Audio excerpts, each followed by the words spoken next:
Hey everybody, welcome to Homemade. Excited to cook with ya. Welcome back everybody, newcomers. Here joined by Chef Lisa and the moderator in the chat here to answer any questions. Hey Lisa. Hey, Alex, I'm ready. We have some shrimp and grits, so you better do it right. I'm from Atlanta, so. She's got high standards. I'm sweating. I got to do it justice. Really, really excited for this one. Southern cooking is not something I get a lot of exposure to here in the Pacific Northwest, but it's something I always seek out. This dish specifically.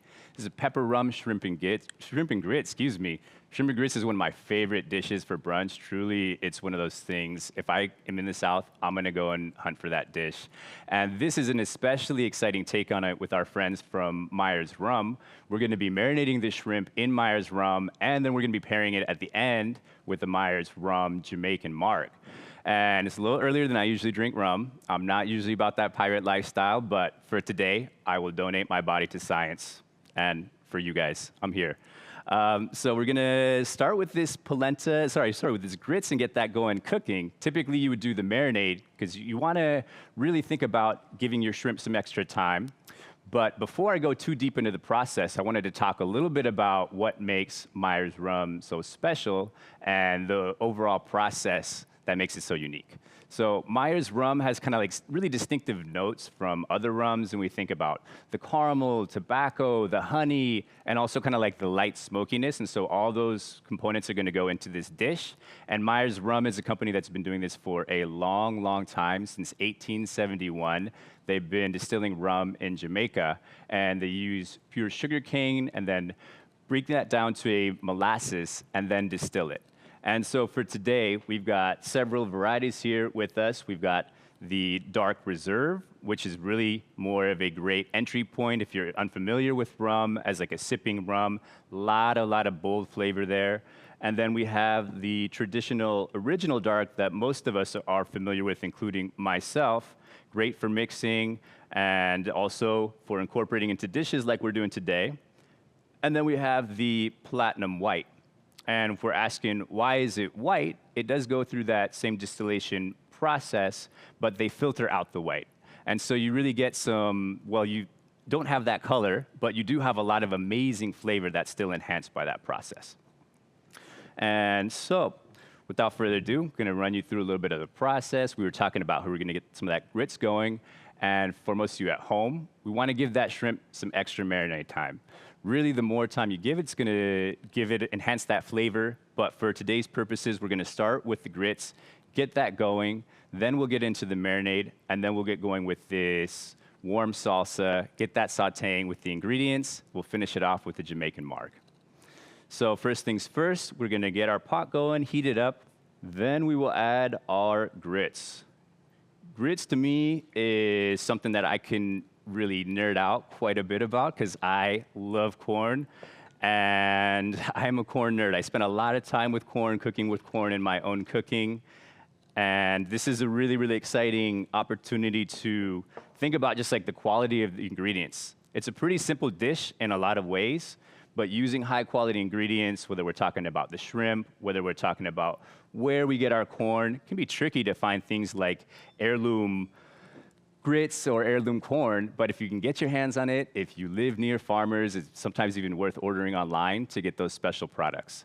And I wanted to talk a little bit about what is grits. So when we talk about some of like the differences between a polenta and a grits, some of you might be asking, are they interchangeable?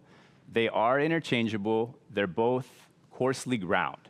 And so it's gonna be a lot more coarsely ground than something like a cornmeal, which is like a fine powder, or like a masa harina. It's just the coarsely ground flint corn. We say flint corn because it really is a hard piece of corn. That's what gives it that amazing kind of texture, even almost like that grittiness in some ways. And as we cook it down, it'll get softer and softer. So here we have some shrimp that are already deveined and ready to go. We get those going here with the rest of the ingredients here. And what I love about this dish is how heavily it leans into a lot of the components of citrus. And so we've got here some lime zest. We've also got some lime juice as well. We'll get that going, marinating. And as that acid is there, it's kind of starting to break down the proteins of the shrimp a little bit and even make it a little bit softer as well. Giving it more time is going to be beneficial. So again, since we're doing it live, we're doing a shorter marinade for you guys. But we want to make sure you give it at least probably about an hour. Even more time would do great, great things to the flavor. And here is the Myers rum that we're incorporating. This is the dark reserve that we are throwing in here.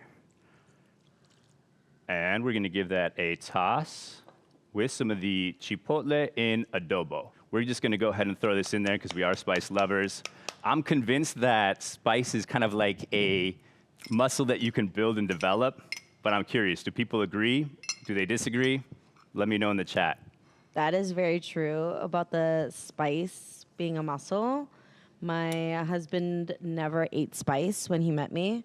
And so I would honestly force him to eat it little bit by little bit. I'm like, just have like one bite of this Thai chili. Yeah. And now he is a lover of spice. So I think everyone can do it, you guys.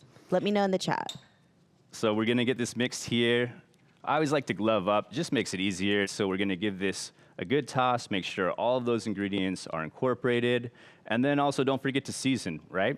So we're gonna throw in some salt, we're gonna throw in some pepper. And when we talk about pepper, rum, shrimp, and grits, we're getting pepper from several angles. So we've got the pepper from the adobo, the chipotle, which has a lot of smoky components as well. And then we also have the black pepper here. I'm gonna throw in some of that for some additional seasoning. Looks like we're at a nice boil there with that milk and water. So I'm gonna go ahead and drop in this grits. We're gonna give it a good stir. Gonna get in there and make sure nothing's sticking to the bottom. And I had that high to get to a boil. This is that point where we're gonna kind of turn things down, bring it more to a simmer. But we do wanna make sure all those ingredients are well incorporated. And this is all kind of, now I see it's feel at the bottom of the pot. It's not there sticking anymore. It's really, really starting to incorporate. But we don't want to have any chunks. And so that's why a whisk is great. But if you are thorough, you can use a spatula. And then don't forget about your chipotle. So this is some chipotle that we already have diced here. And this is 2 whole chipotles and also de-seeded, right? I would always recommend trying your jalapenos because I find that they are a pepper that can vary a little bit in spice. Sometimes when you go to the grocery store, and if you were to just follow a recipe as is with an especially spicy jalapeno, it might be too much. So I recommend always try and see if you want to adjust based on the spiciness of that pepper. We were talking about how we want to give this an especially good marinade in terms of an hour or longer, but you can see it's already getting some color even in this short amount of time. It's already kind of starting to really get like almost looking like a red glaze with all that smoked paprika as well. Another pepper. We've got pepper coming from 4 different angles in this dish, and we're gonna get this going with a little bit of oil, heat it up fairly hot. The nice thing about the shrimp is that it cooks so quickly. Let this pan heat up quite a bit, and in the meantime, what I can do is start getting going on some of the ingredients for this warm salsa. And I don't know about everybody, but for me personally, I wouldn't think necessarily of salsa and grits automatically as like the go-to pairing combos that both exist in my head, or just like, hey, is this fusion? Where does this come from? But then when you think about it with Southern cuisine, Mexican cuisine, especially with the Southwest flavors, there's just a lot of natural history of dishes being passed down for generations. And then as these two cuisines, as many different cultures throughout the South kind of blend, we start to see kind of more organic combinations of these dishes over time. So we're getting these tomatoes into pretty fine dice, but in the meantime, this pan is pretty hot for the shrimp. So we're gonna go ahead and dump that in. And I'm gonna just make sure that I'm not, wanna give these guys a good sear, so I'm not using all of that liquid. I'm gonna just kind of spoon them in, because if I were to just dump all of this in, it's gonna be a little bit tricky to get that sear. So I'm letting these sear for a second, and then I'm gonna add in some of that marinade. But really important to get this to a high temp. Again, we wanna give the shrimp some color, so that's part of it. But we also want to make sure that alcohol cooks off. Seeing it bubble up in a boiling ways is one way, the easiest way to do it, as we are in this dish. But there's other ways too. And one of those is a flambe. So with the higher proof things, Myers rum does work for that in many situations. You want basically like a 40 ABV and an 80 proof in order to do that flambe. And flambe means lighting the alcohol. Great party trick for those of you at home who might be thinking about that. How to impress your guests. That's a fun way. So we see that this shrimp here is starting to get some color. And we're just about there. It's just about 1 to 2 minutes per side. If you want to be very precise, you could use spatulas to flip. But we're almost there. And we're going to continue dicing up these tomatoes for the warm salsa. And I love these tomatoes. These are, for me, a pantry item that I always have on deck. Part of the reason is they're just so versatile, and I can kind of eliminate food waste. I'm not always necessarily using a whole Roma tomato or slicing tomato, but with these, I'm able to use exactly what I need, no more. So no more of that half a tomato dying in the back of the fridge, which can happen. And we want to make sure that we get these off. These are ready to go. So they've been cooking for 1 to 2 minutes per side, and we're gonna reserve them and have them ready to go for the end. And we're gonna cook in this same pan here. We're going to cook the warm salsa. So you're gonna have some of the flavors of this sauce that are also in the warm salsa. And so here we got this crackling. It's ready for some oil. We're gonna kind of deglaze a little bit with the peppers. We don't want those to burn too much. I want to evenly coat the pan. And we're gonna get this going with these onions here. That's gonna be the first step. Those are gonna need to cook the longest. Just a couple minutes as they're giving some color.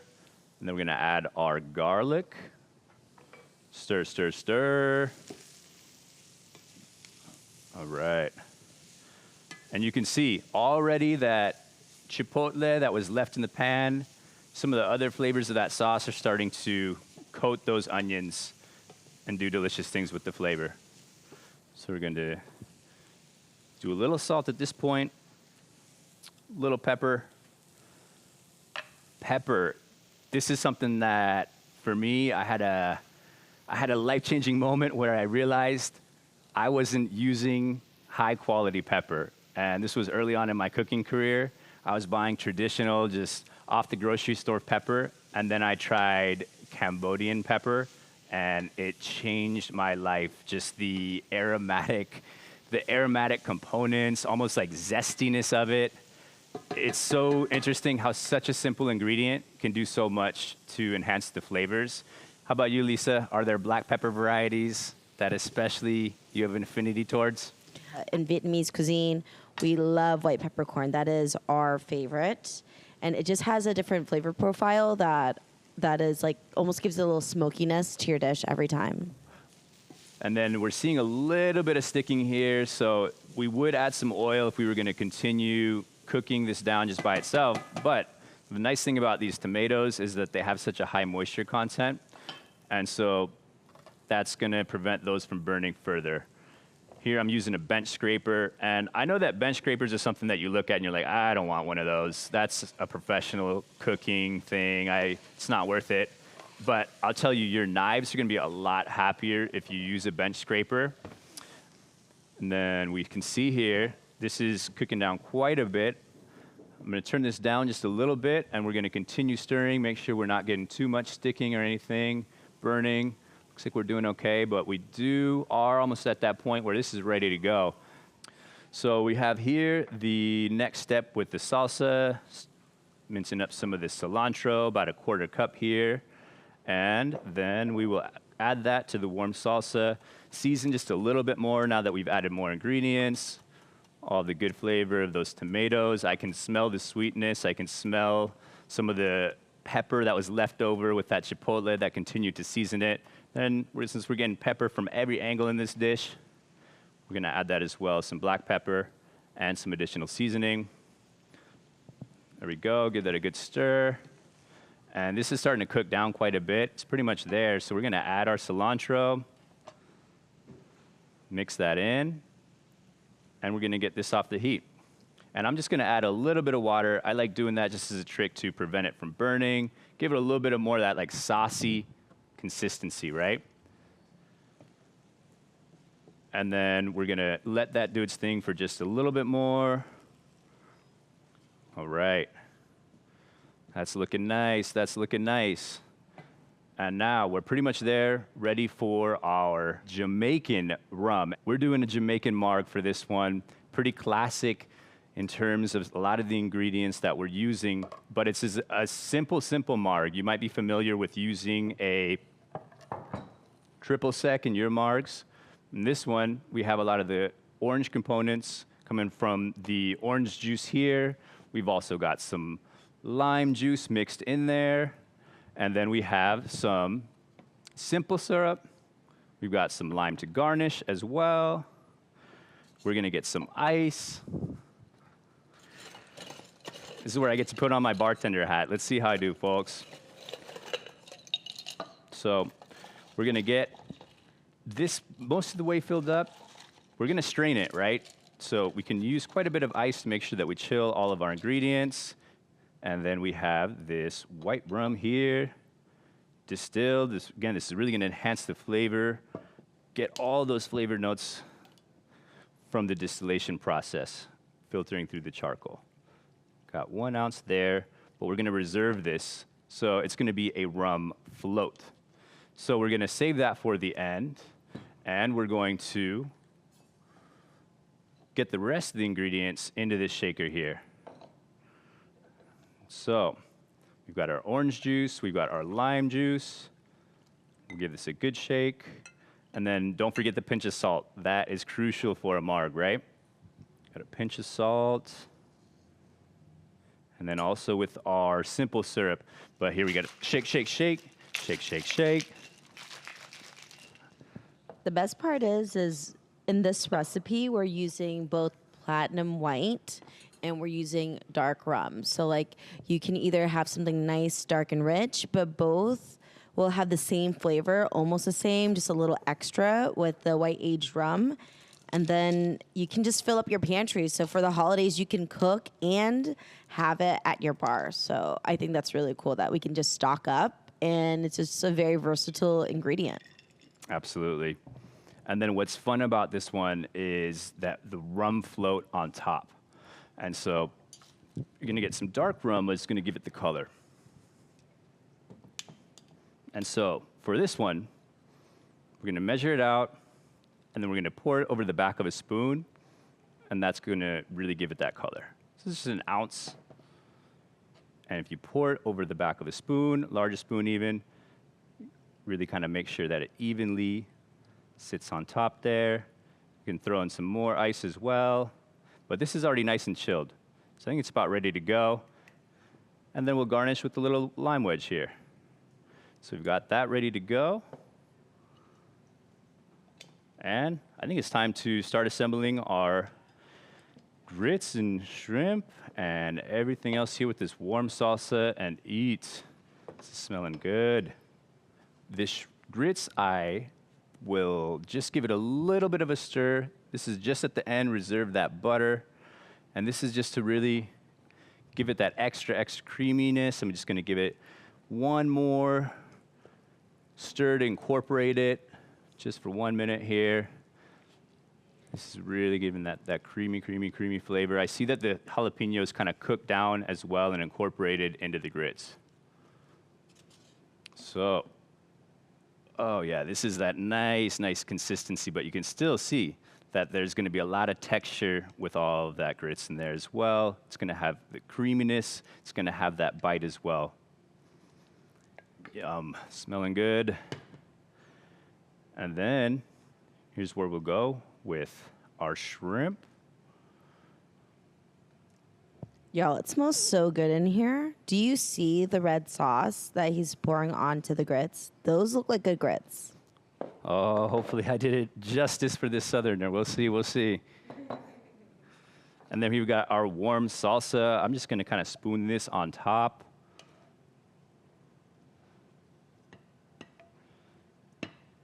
Oh, that's looking good. That's nice and saucy. I'm excited for this one. I am excited. I think it's about time to give it a taste. What do you think, folks? Let's see how we did here.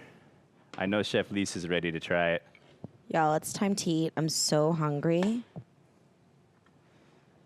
Wow, and this is so saucy that you're gonna want kind of a deep spoon in many ways to get all that saucy goodness. I'm really excited to see how this pairs with the Jamaican Marg, and especially because we have all of the spicy components. I feel like both the citrus and the sweet are going to do good things. Let's see.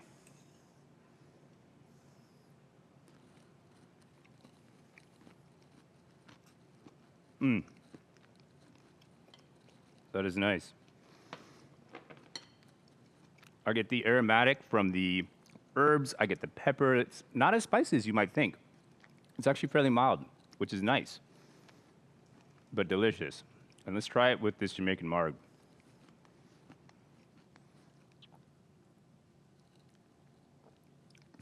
That's got some punch, but deliciously balanced with the sweetness, and it really pairs nicely with all those notes of spice. That is a fun one. Would definitely incorporate it into your holiday plans, especially if you're someone like me who really just chases after shrimp and grits and those kinds of flavors. Thanks so much to our friends at Myers Rum. You can go to myersrum.com to check out some recipes for cocktails, inspiration for all of your hosting this holiday season and everything more. And our next class is going to be up this afternoon with Chef Lisa, tiramisu cinnamon rolls. Thanks, everybody.